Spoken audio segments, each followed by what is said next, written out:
esta ocasión vamos a trabajar con la obra de dos escultores, Duane Hanson y Ron Mueck.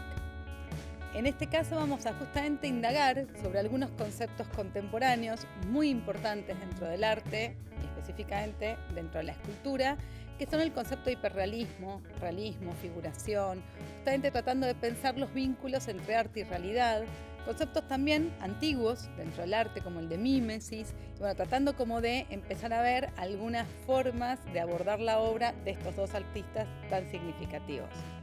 Vamos a empezar trabajando con la obra de Duane Hanson, que nació en Estados Unidos en 1925 y muere en 1996. Se va a atravesar un periodo del arte norteamericano muy significativo, en donde vamos a ver movimientos como el expresionismo abstracto norteamericano, el pop art. En general, Hanson va a estar vinculado un poco más al pop.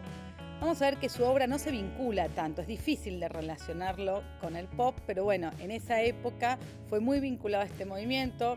Para él, justamente, él peleaba un poco con esta situación, pero bueno, no le quedó demasiada otra alternativa que dejarse llevar por lo que en algún momento la crítica se le imponía, ¿no? Una de las primeras obras que va a realizar Hanson es justamente en el 65, la obra Aborto. Es una obra obviamente muy compleja, muy cruda, dura. Si bien lo que nosotros estamos viendo es una camilla con un cuerpo invisibilizado por una sábana, cubierto por una sábana, pero con el título y cierto sentido en relación a un cuerpo totalmente cubierto con una sábana, nosotros podemos imaginar que es una persona que ha fallecido, tiene cierta hinchazón en el abdomen y al conectarlo con el título ya como construimos la escena, ¿no es cierto? Evidentemente es una mujer que ha fallecido luego de realizarse un aborto y es un tema muy crudo y sobre todo para trabajar en la década del 65, ¿no es cierto? O sea, muy duro, muy angustiante para las personas que lo veían y con el hiperrealismo con el que está trabajado, porque es yeso, fibra de vidrio y poliéster, o sea, que realmente las medidas son más o menos 60 centímetros, es prácticamente la medida de un cuerpo real. Para el espectador era realmente casi como estar frente a una persona que estaba cubierta por una tela y se generaba como un malestar en el espectador y una sensación como de angustia y desasosiego en el espectador. Obviamente esta obra fue muy criticada. En el 65 tampoco había demasiado ambiente en Estados Unidos como para este tipo de obras. Fue difícil de comprender y Hanson después deja este tipo de trabajos. Si bien la técnica la va a mantener, deja este tipo de temas porque evidentemente eran temas que le generaban más problemas que otra cosa, que tampoco le permitían tener un diálogo con los espectadores demasiado interesante porque lo único que recibía era rechazo. Y va a empezar a realizar este tipo de obras de acá, que son obviamente las que son más famosas de él, las más conocidas. Por ejemplo, esta realmente es como una especie de obra icónica dentro de lo que es el arte contemporáneo. La editorial Taschen, por ejemplo, ilustró la tapa de su libro sobre arte contemporáneo con esta obra. O sea, realmente se transforman en obras muy visualmente muy reconocibles para los espectadores y con un perfil totalmente diferente, ¿no? En general, él trabaja con tamaños naturales, la figura humana es de tamaño natural y la viste con ropas reales, tiene zapatos reales, remera, falda, collar, todo él va comprando en distintos lugares, en distintas tiendas de productos usados, medio un poquito también vinculando con una estética bastante kitsch, ¿no es cierto? Y en el carrito de supermercado, esta mujer lleva los productos que se supone que en general las personas consumen en un supermercado y es también una manera como de reflexionar acerca de los consumos norteamericanos, ¿no? Estas son las obras que vinculan a Hanson con el pop. A raíz de este tipo de obras empiezan justamente los críticos a relacionarlo con el pop. Acá, si uno ve la escena, ¿no es cierto? En esa mujer que sale a comprar con un cigarrillo en la boca, con los ruleros todavía puestos, ¿no es cierto? Obviamente excedida de peso y comprando un montón de comida que es chatarra, o sea, todo envasado, hasta las frutas están enlatadas, todo envasado. Entonces, si bien hay un coqueteo, ¿no es cierto?, con una estética que lo puede acercar, aunque sea sutilmente al pop, la realidad es que está pasando otra cosa.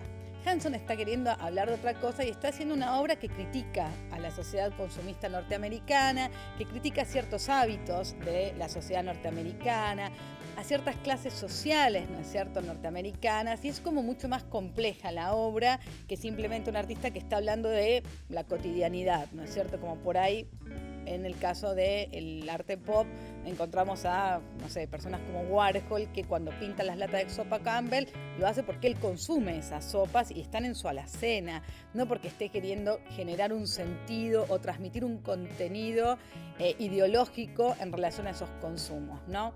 Bueno, esta obra es fibra de vidrio, resina poliéster y todas las otras cosas son materiales reales. La ropa y todos los productos son cajas de embalaje real de los productos y son marcas reconocidas por los consumidores norteamericanos, ¿no?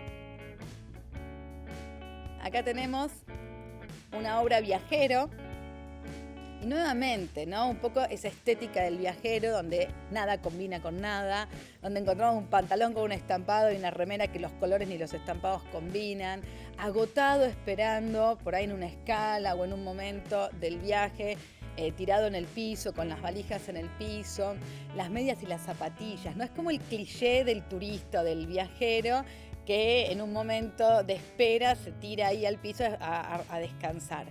Siempre Hanson va a trabajar con estas figuras de tamaño natural, casi como provocando en el espectador una confusión, ¿no es cierto? Que nosotros podemos confundirnos y terminar diciendo, bueno, pero es una persona real, y a veces cuando uno ve las fotos del público mirando a estas personas, se genera como esa sensación de extrañamiento de cuál es el personaje vivo y real y cuál es el personaje realizado con resina, ¿no? Los bolsos, la toalla, la ropa, la gorra también son cosas reales que le encuentra en tiendas de segunda mano, de productos usados y que compra en distintos lugares, y un poco eligiendo, ¿no?, que respondan a esa estética como kitsch o esa estética como más muy colorida, que tiene como una cosa visualmente muy llamativa. Él usa en general estos tonos, esta paleta de colores muy vibrante que llama la atención de los espectadores y que le da a la obra cierta cosa como alegre, ¿no? O sea, que uno casi como que nos saca una sonrisa.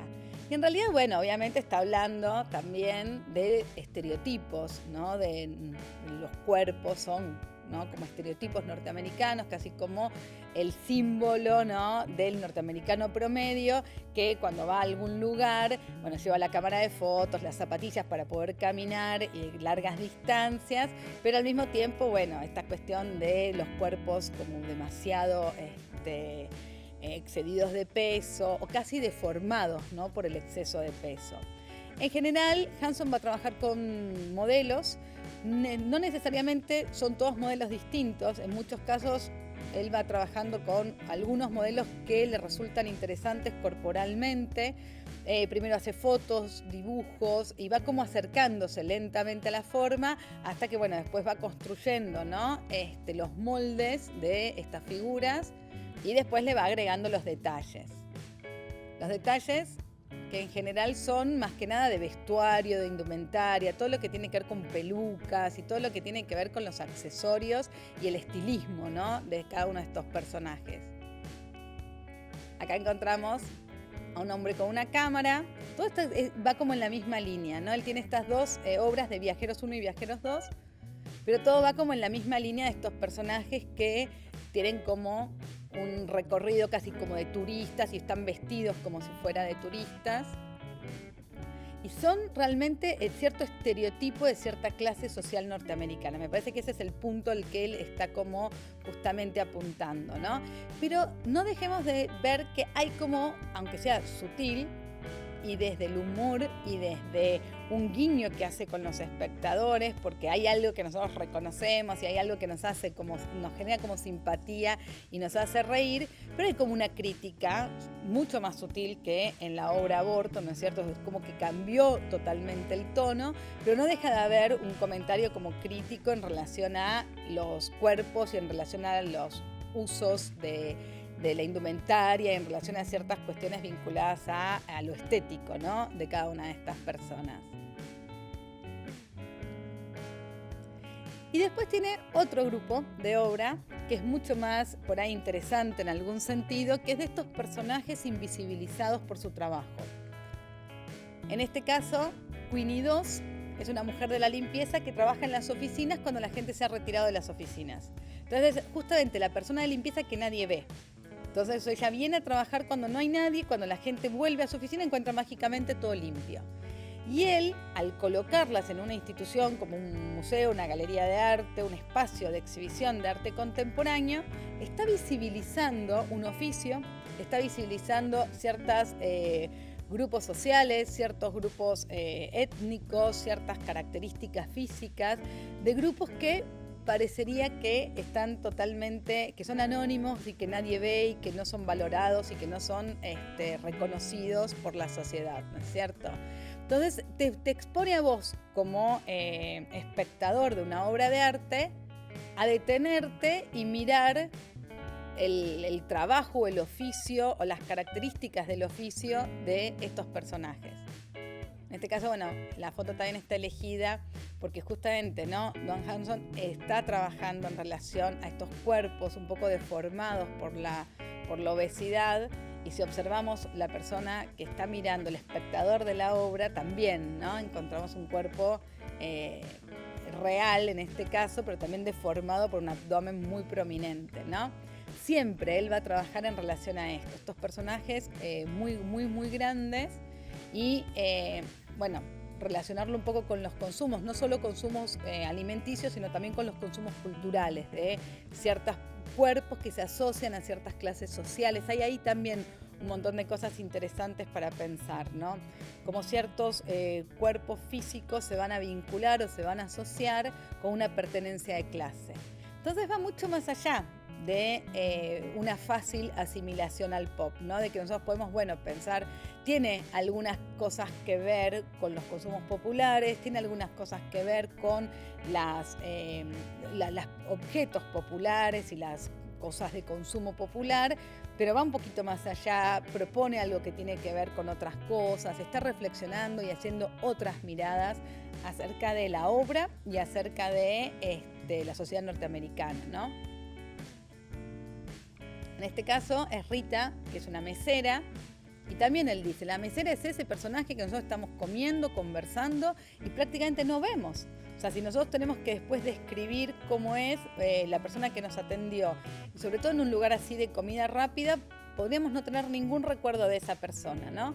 Y se ven estos cuerpos cansados en el gesto, ¿no es cierto? Se la ve a ella cansada, agotada, mirando hacia abajo, con zapatos cómodos para poder trabajar y con algunos elementos que nos permiten reconocer su función, ¿no? Su uniforme, la bandeja, el paño para limpiar. Entonces, aunque no viéramos el título, reconocemos cuál es su trabajo, cuál es su función. Y claramente hay, ¿no?, igual que en el caso de Queenie, hay una pertenencia de clase y hay como un vínculo racial entre ciertos oficios y ciertas profesiones y los personajes que los desempeñan, ¿no? Él está justamente tratando de visibilizar esas cosas. Por eso es una obra que nos puede resultar como muy divertida en un primer momento, sobre todo cuando vemos a los turistas con esas ropas así chillonas que no combinan y con estampados así como muy llamativos, pero después cuando empezamos a pasar un poco en general la obra, vemos que es un artista que tiene bastantes cosas interesantes para decirnos, bastantes cosas significativas para comunicar con el espectador. En general, Hanson no tuvo como una aceptación complicada dentro del medio norteamericano en su momento y va a ser más conocido actualmente. O sea, hoy en día sí es un autor que es parte de los libros de arte contemporáneo, parte de las exposiciones de arte contemporáneo y que ocupa un lugar muy significativo dentro del arte contemporáneo. Pero mientras trabajaba no fue tan sencillo, ¿no? O sea, por un lado esta asociación como medio difícil de entender con el pop lo dejó como medio por fuera del movimiento y como que para los espectadores era difícil darle un sentido a su obra. Y por otro lado, los espectadores percibían una crítica social a través de las obras y quedaba como medio desclasado, ¿no? Quedaba como difícil de ubicar como artista. Bueno, a veces con el correr del tiempo ciertas obras empiezan a encontrar un lugar desde el cual pensarse y encontrar un lugar desde el cual aceptarse, y que los espectadores con por ahí un poquito más de perspectiva pueden empezar a disfrutar un poco más y comprender un poco más estas obras. Y eso es un poco lo que le sucedió a Hanson, sobre todo con este tipo de obras que quedaban como extrañas al lado de los turistas, quedaban como fuera de sentido, ¿no? También él va a hacer otras obras que en esta misma línea, con otros personajes de otras profesiones también muy invisibilizadas, que eran difíciles de comprender, ¿no? En este caso estamos viendo un hombre con una podadora, y la podadora es de verdad, o sea, todo lo que él le coloca alrededor a los personajes son objetos reales, o sea, desde la ropa y los accesorios, el carrito de supermercado o esta podadora son objetos reales. Entonces ahí nosotros nos damos cuenta muy claramente que los personajes son todos a escala humana. Y él establece mucho esa relación entre el espectador y el personaje que está, y la obra que se está exhibiendo, para que justamente haya como un mismo plano y haya una mirada que se da como en la misma línea, ¿no es cierto? Que eso es un poco lo que él está buscando, de poner en tu lugar y de ponerte como en una relación con vos como espectador, estas figuras o estos personajes, ¿no? Estas esculturas que representan estos personajes de distintos grupos sociales. La obra de Ron es distinta en algún punto, va a tener enormes diferencias. Ron es australiano, si bien vive en este momento en Inglaterra, está radicado en Londres, él es australiano, y toda su obra obviamente va a estar realizada y va a estar pensada en los últimos años desde Londres, ¿no? Y justamente una de las características más significativas que nos permiten diferenciar la obra de estos dos artistas es que Ron Mueck no trabaja a escala. Sus obras son o enormes y realmente impactan por su monumentalidad al espectador, o son muy pequeñas y justamente nos hacen acercarnos y nos hacen como mirarlas desde un lugar como de proximidad, porque si no las vemos en detalle, ¿no es cierto? Va a tener como algunas características muy distintas, muy diferentes, y las vamos a reconocer muy rápidamente. Ron Mueck no se forma como artista, sino que va a tener una formación más del lado del diseñador y va a trabajar en relación a ese tipo de oficios, pero en los últimos años está trabajando exclusivamente como artista visual, como escultor. Y una de las primeras obras que él va a hacer es justamente esta, Padre Muerto, y es una representación totalmente y minuciosamente mimética de su padre una vez que había fallecido. Es su manera de duelar, su manera de hacer el duelo frente a la pérdida de su papá, es su manera de procesar el dolor frente a la pérdida de su padre. Pero es una obra muy, muy, muy triste, muy descarnada, lo vemos desnudo y con todas las características, digamos, con todas las marcas de la muerte, ¿no? La lividez, el hundimiento de los ojos. Vemos a un hombre mayor y lo vemos muerto realmente, ¿no? En ese sentido es como muy impresionante ver las fotos. Pero después hay algo que modifica un poco la obra, que es el tamaño. Al ser pequeño, como se puede ver ahí claramente, va a cambiar nuestra percepción de la obra. Si fuera tamaño natural, la sensación que nosotros tendríamos sería totalmente diferente, ¿no? Esta es como el primer acercamiento que él va a tener al ámbito de lo escultórico, y después va a seguir desarrollando toda una carrera artística en relación a esto, que bueno, ¿no? Va a ir indagando distintos temas y temas bastante diferentes. Acá estamos viendo unos autorretratos. Él hace 2 máscaras. Es interesante verlo en relación a los cuerpos humanos, ¿no es cierto? Como para ahí dimensionar lo que es la escala y dimensionar lo que es la escultura monumental, ¿no? Es muy interesante volver a la escultura monumental, que no era algo tan típico del arte contemporáneo, era algo que en realidad por ahí nosotros tenemos más vinculado al arte de la antigüedad, a la escultura de la antigüedad. Y por ahí cuando hablamos de esculturas monumentales pensamos en otro tipo de esculturas totalmente distintas. Acá Ron Mueck va a justamente a construir toda su obra en función de romper totalmente el concepto de escala. Acá lo vemos con el ceño fruncido, una cara hostil. Y acá lo vemos con una cara totalmente reposada. En general él va a trabajar con resina poliéster, con fibra de vidrio. Genera toda una base, como una estructura metálica. Ahí podemos ver un poco mejor en la imagen que se encuentra arriba, podemos ver como la obra es hueca, ¿no? Bueno, tiene toda una estructura de metal que viene cubierta con el poliéster y con la fibra sintética y todo lo que tiene que ver con estos materiales nuevos que les van a permitir a los artistas contemporáneos calcar de una manera muy precisa ciertos rasgos y por ahí aplicar, ¿no es cierto? Como podemos ver acá, vello, cabello, cejas, pestañas, o sea, le va a permitir un nivel de realismo que, bueno, otros materiales, se trabajaban de otra manera y no era tan sencillo, ¿no? En la historia del arte, por ejemplo, se ha agregado cabello natural a esculturas de madera, sobre todo esculturas religiosas. Pero claramente se veía la sensación de algo escultórico, de una pieza artística, y se notaba que la pieza no era real. Bueno, en este caso, si nosotros vemos un detalle, casi que podemos confundir y no saber con precisión si es el detalle de un rostro real o si es una escultura. Lo que pasa es que cuando lo vemos en vivo y en directo y vemos la escala, ahí sí nos damos cuenta inmediatamente de que la escultura obviamente es enorme y de que obviamente es una escultura y de que obviamente está realizada por una persona y de toda la artificialidad que esto implica, ¿no? Trabaja muy minuciosamente en relación a las texturas y en relación al color. Que eso, por ejemplo, en el caso de Don Hanson no necesariamente lo veíamos y en muchos casos veíamos como que las esculturas tenían un brillo y tenían como una textura un poco más sintética que en el caso de Ron Mueck no vamos a ver, y logra trabajar las esculturas con un tono mate muy pero muy similar a la piel. Eso también es muy significativo en su obra porque uno de cerca también casi que confunde la textura de la piel humana con la textura sintética que logra. Acá lo vemos trabajando en una escultura y a la izquierda está la escultura de estas dos señoras.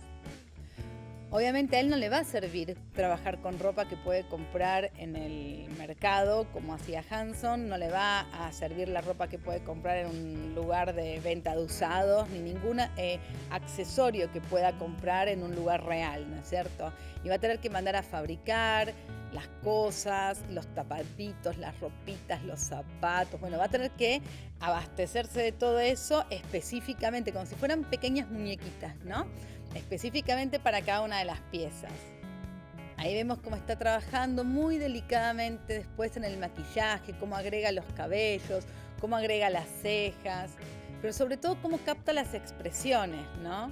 Él dice que el romper la relación de tamaño con las figuras reales le lleva justamente a que el espectador no sienta que hizo la obra tomando como molde una figura real, sino que hay todo un pasaje, ¿no es cierto? Hay toda necesariamente hay toda una transposición de tamaños y él tiene que empezar, a trabajar en la construcción de eso. ¿Qué detalles va a resaltar? ¿Cuáles no? ¿Cuáles va a enfatizar? O sea, tiene una impronta bastante distinta solo por el hecho de cambiar el tamaño. O sea, como para que también veamos cómo las diferencias que pueden parecer mínimas, cómo afectan después nuestra visualización de una obra y la experiencia que nosotros tenemos frente a la obra, ¿no? No es lo mismo encontrarnos con una figura que parece real y que la miramos como si fuera un par, que estas pequeñas figuritas que miramos como si fueran muñequitas, ¿no? Acá tenemos una pareja y la vemos ahí en el proceso de realización y después vemos también a una espectadora como para dimensionar también la escala. También dentro de la obra de Ron Mueck hay muchos videos que se pueden ver del proceso de producción de la obra que son muy interesantes y que están en YouTube para ver, y uno puede ver todos los pasos desde que él va armando los diseños, construye los moldes, después con esos moldes hace los contramoldes y después ya logra la realización final de la pieza, y después toda la minuciosidad con la que se pintan, se visten, se le agregan los cabellos uno por uno. Es un proceso muy, pero muy minucioso y que, bueno, por suerte, al ser un artista que sigue trabajando, todo ese registro está accesible para que uno lo pueda ver y pueda tener como un poco la experiencia del taller de Ron Mueck, ¿no? Otra cosa también muy interesante es el montaje. Él no manda las obras enteras, sino que las manda separadas y en algunos casos desarmadas las más grandes. Entonces hay que montar todo eso en los lugares de exhibición. Y el montaje es muy, pero muy complejo. Acá en la Argentina, en Proa, se hizo una muestra de Ron Mueck que venía de la Fundación Cartier y vino como si fuera una especie de enlatado, ¿no es cierto? Ya vino armada la muestra. Esta es de la esta foto es de la Fundación Cartier, pero esta misma obra se montó en Proa. Y es muy interesante, toda la información del montaje está en YouTube para poder verse cómo se tienen que armar las figuras, porque obviamente esto no se puede trasladar así. Entonces se trasladó todo por separado y las figuras estaban desarmadas y hubo que encastrarlas, armarlas y después invisibilizar todas esas junturas. Y es, bueno, todo un desafío, ¿no? En el que obviamente él participa activamente, él no lo deja en manos de personas, obviamente tiene un gran equipo de trabajo, pero él tiene que estar ahí presente porque hay muchas decisiones a tomar en el momento del montaje de la pieza. Y estas obras también presentan desafíos muy interesantes, ¿no? Tanto las de Hanson como las de Mueck, al mezclar materiales, primero al trabajar con materiales que no están pensados artísticamente, ¿no es cierto? Trabajan con resinas poliéster y con un montón de cosas que no estuvieran construidos o pensados específicamente para obras de arte. Pero además, al mezclar ropas, en este caso, por ejemplo, vemos una sombrilla, pero también vemos, no sé, el traje de baño de la señora es de lycra. Bueno, y ese tipo de materiales que no son materiales que están destinados a perdurar en el tiempo, bueno, presentan un montón de problemas de conservación y en el futuro, obviamente, van a presentar problemas de restauración que van a tener que irse como solucionando a medida que vayamos acercándonos a ese momento, ¿no? Es interesante, nosotros por ejemplo en el Museo de Bellas Artes tenemos obras que han generado problemas similares, como por ejemplo las esculturas de Berni. Las esculturas de Berni que mezclan un montón de materiales, a los conservadores les generan muchos dolores de cabeza porque cada material tiene distintas necesidades de conservación. Y bueno, en un momento, por ejemplo, que hubo que reemplazar unas medias de nylon de una escultura donde aparecía una figura femenina que estaba siendo engullida por un monstruo, hubo que resolver, bueno, cómo conseguimos estas medias, unas medias con liguero, bueno, cómo buscamos medias parecidas, buscar cosas que combinen con la estética que había planificado inicialmente el artista, ¿no? Bueno, generan un montón de desafíos para el montaje, para la exhibición y obviamente para los guardados de estas obras y en algún momento para su conservación y restauración.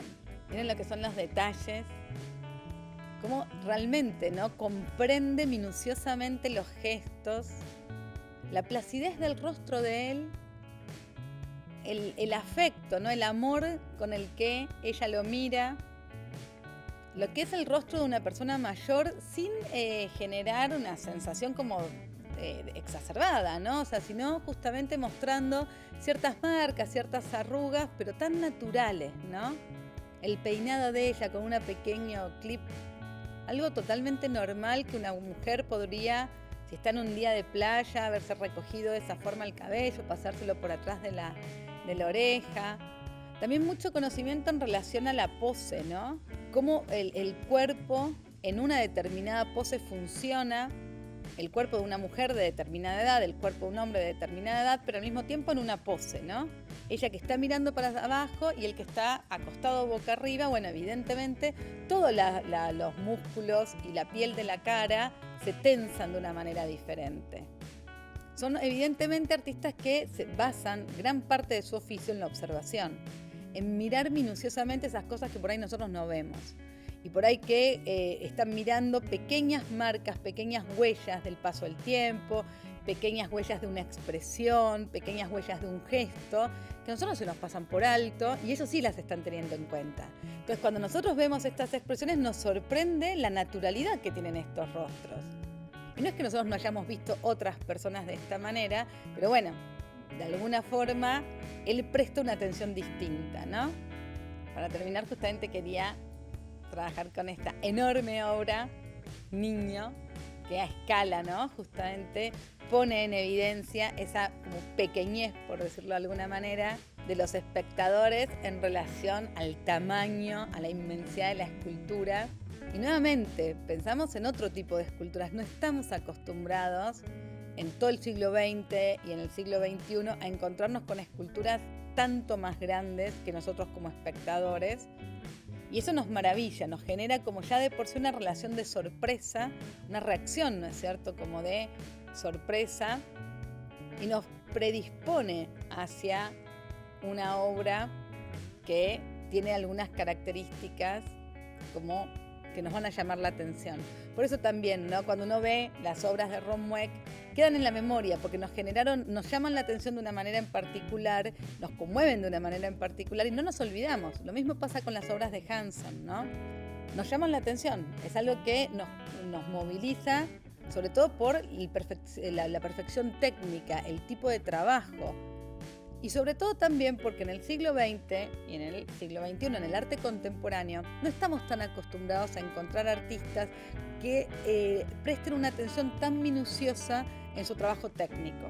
Justamente gran parte de los artistas con los que nosotros vamos a trabajar en el arte contemporáneo no ponen el eje en una preocupación o en una obsesión por el desarrollo técnico, la minuciosidad técnica o el perfeccionamiento técnico, sino que son obras que se pueden hacer como de una manera como mucho más por ahí laxa en ese sentido y en relación a esas preocupaciones, ¿no? Entonces, bueno, en este caso nosotros vemos el tratamiento anatómico, el tratamiento de la pose, cierta comprensión en relación a cómo se forma toda la espalda, ¿no es cierto? Y los músculos, los huesos, cómo se forma el hombro. Todo ese conocimiento, ¿no es cierto?, anatómico, no estamos tan acostumbrados a experimentarlo desde el arte contemporáneo y nos vuelve a sorprender desde ese lugar. Bueno, nos despedimos con la obra de estos dos escultores que realmente nos presentan, ¿no es cierto?, algunos de los tópicos más poco comunes dentro del arte contemporáneo, que son esta búsqueda de la representación hiperrealista, o sea, que excede la mirada de la mímesis, ¿no? La mímesis, que es la copia de la realidad, bueno, en este caso se excede al copiar minuciosamente, ¿no?, arruguita por arruguita, cabello por cabello, ceja por ceja, ¿no es cierto? Como una mirada hiperconcentrada en relación a la realidad y una búsqueda, ¿no?, de deslumbrar al espectador con unas materialidades y con unas formas de trabajar totalmente distintos de lo que la gran mayoría de los artistas contemporáneos nos tienen acostumbrados. Nos despedimos y hasta nuestro próximo encuentro.